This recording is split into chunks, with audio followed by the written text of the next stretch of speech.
we can say the controller of this world cosmos is the supreme. But whatever is happening is done by human beings, and they have got that freedom to do, and they have got that intelligence also to do. So very clearly he explains in this 5th chapter, a bodily soul performs action according to his natural independent desire. Therefore he alone is responsible for it, and he alone enjoys the fruits of his deeds.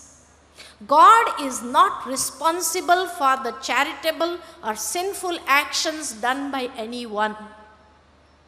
When the ignorance of human soul conceals his wisdom, then he gets entangled in the attachment vices and forgets his real identity and starts to think that God is responsible for my actions.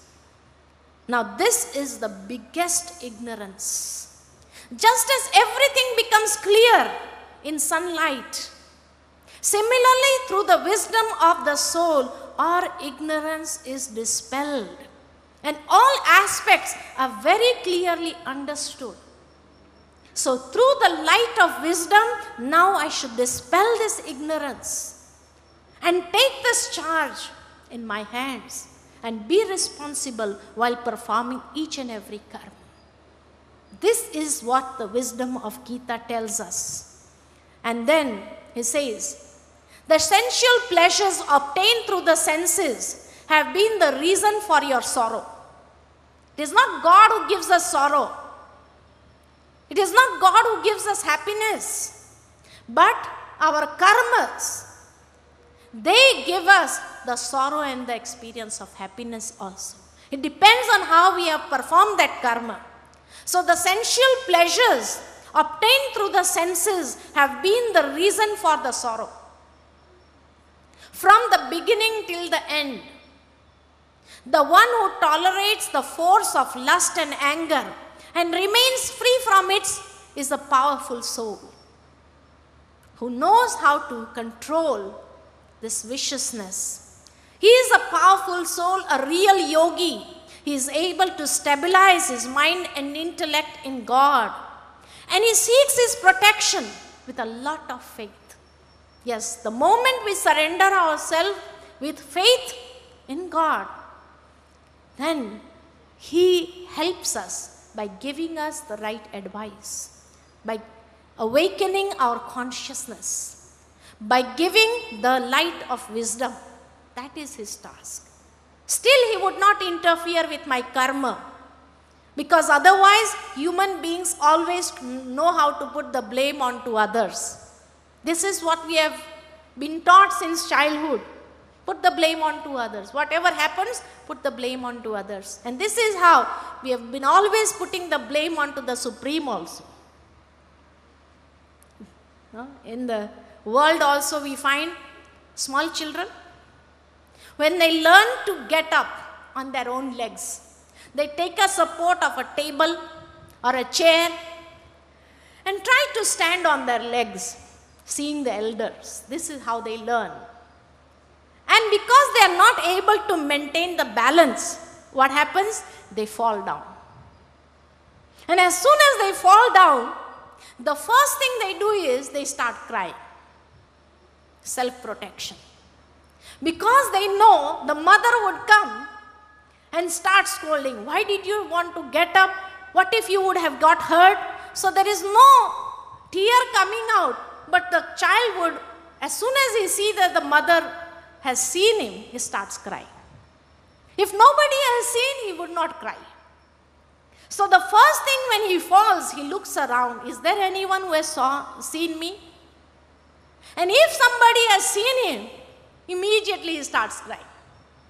No tear is coming out. So the mother would come running, and what would the mother say or the father say? It was not your fault. Son, it was not your fault. It is the fault of the table. The chair was such. So they hit the chair, and the child stops, thinking now the blame has gone onto the chair. So I am not responsible. I am very good. So this is how we have got the sanskaras. Because from childhood our parents said It is not your fault. It is the fault of this table. So the blame was put on the table. The blame was put on the chair. The blame was put on the floor sometimes. And this is how we have learned, whatever happens in life, put the blame onto somebody. And keep yourself protected. And if you find no one, put the blame onto God. God is responsible. This is how we have learned. We have never had the guts to take the responsibility on ourselves. There the child would cry without any tears. When we grow up, we put the blame onto someone, and if we find no one, what will we do? We start shouting. To hide our mistake, to hide our faults, we start shouting at others. It was because of this person. He's always doing like that. He's always like that. And we start shouting.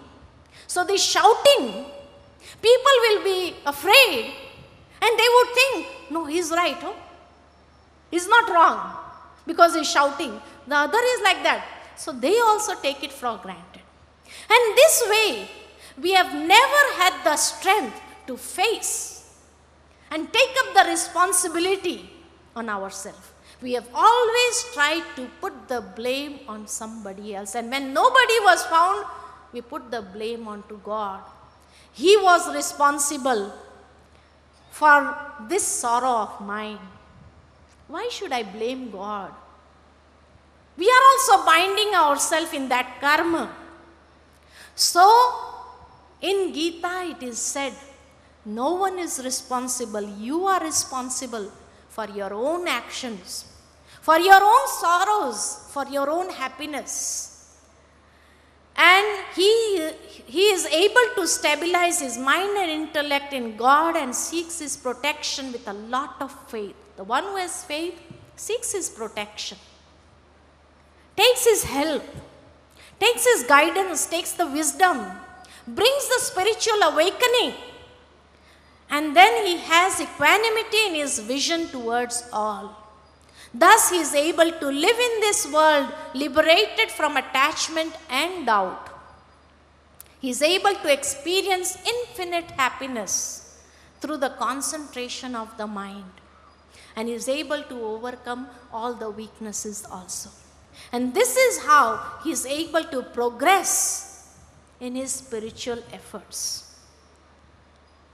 And then he says, the one who is liberated from desires and anger, a soul with complete controlling power, who does not have any doubt in his mind, such a knowledgeful soul, the one who is introverted and remains happy for all the time, is an accomplished soul, liberated in life while being in this world by destroying all his souls. He becomes Jivan Mukt. It reminds me of that story of Janak.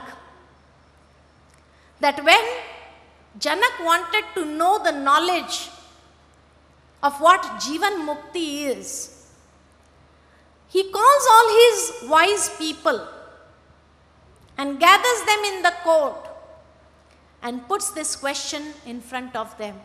Can you give me the knowledge of Jivan Mukti? What is Jivan Mukti? In one line or in a practical way, in 1 second.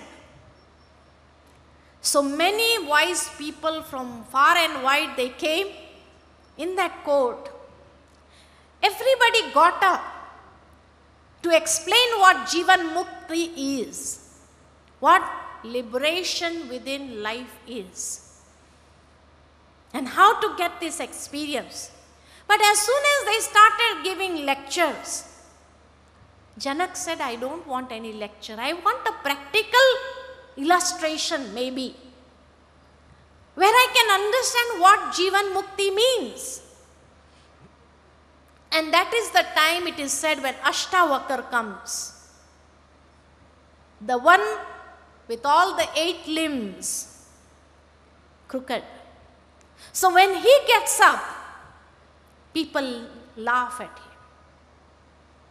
And so Ashtavakar said to King Janak, I thought your court was of the wise people, but today I find they are all chamars, the one who looks at the skin every day. They did not see the soul, how elevated the soul may be. So they all felt hurt, but they became quiet and realized that this is some person with full wisdom. So then he said to Janak, well, you want some practical illustration, so I would not give you the wisdom now. But when my time would come, I would practically illustrate you what Jivan Mukti is. So the court was dispersed, and King Janak also went his way, and he wanted to go out for hunting into the jungles. So he asked for his horse. So when the horse comes, one leg is on the saddle and the other leg is on the ground. Still he was getting ready to climb the horse. From far off when Ashtavakar saw, he calls out to Janak, Janak, stay as you are and tell me, where are you at this time? Janak was surprised.